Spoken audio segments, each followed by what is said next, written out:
Solusi mengatasi laptop yang terkena air ya, entah itu ketumpahan air minum atau mungkin kena air hujan atau air apalah itu, tapi intinya laptop kalian itu terkena air.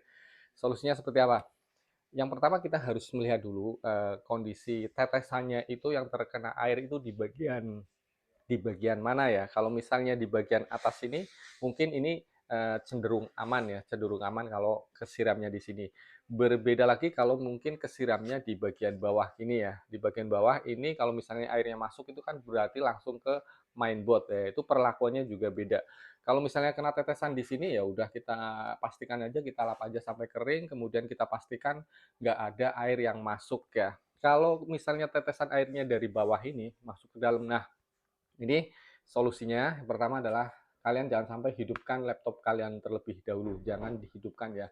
Lepas adapter, kemudian kalau misalnya baterainya itu bisa kamu lepas baterainya, kemudian yang pastikan bongkar ya, bongkar laptop kalian dan keringkan mainboardnya itu dengan hair dryer ya, atau dengan apalah yang bisa untuk mengeringkan.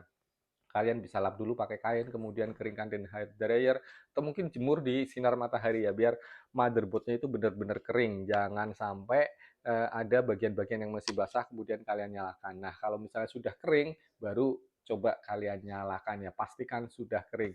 Kemudian kalau misalnya bagian yang kena air itu bagian di sini, bagian di keyboard. Nah, bagian di keyboard ini biasanya resiko pertama yang paling gede adalah keyboardnya rusak ya. Kalian pencet apa muncul apa, kalau atau misalnya kalian pencet G nggak muncul, atau misalnya pencet satu huruf kemudian yang muncul itu hurufnya banyak banget terus langsung kepencet kayak gitu, itu ngesot ya emang keyboardnya ya.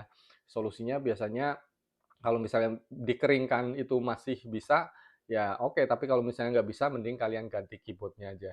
Tapi kalau misalnya jatuhnya di bagian ini insya Allah sih nggak masuk ke bagian dalam ya, ke bagian motherboard, karena biasanya untuk laptop-laptop yang model baru ini, di bagian bawah keyboard itu ada lapisan pengamannya ya. Jadi untuk melindungi cairan-cairan yang jatuh dari atas itu masuk ke dalam motherboard ya. Insya Allah aman, biasanya yang rusak cuma keyboardnya aja ya.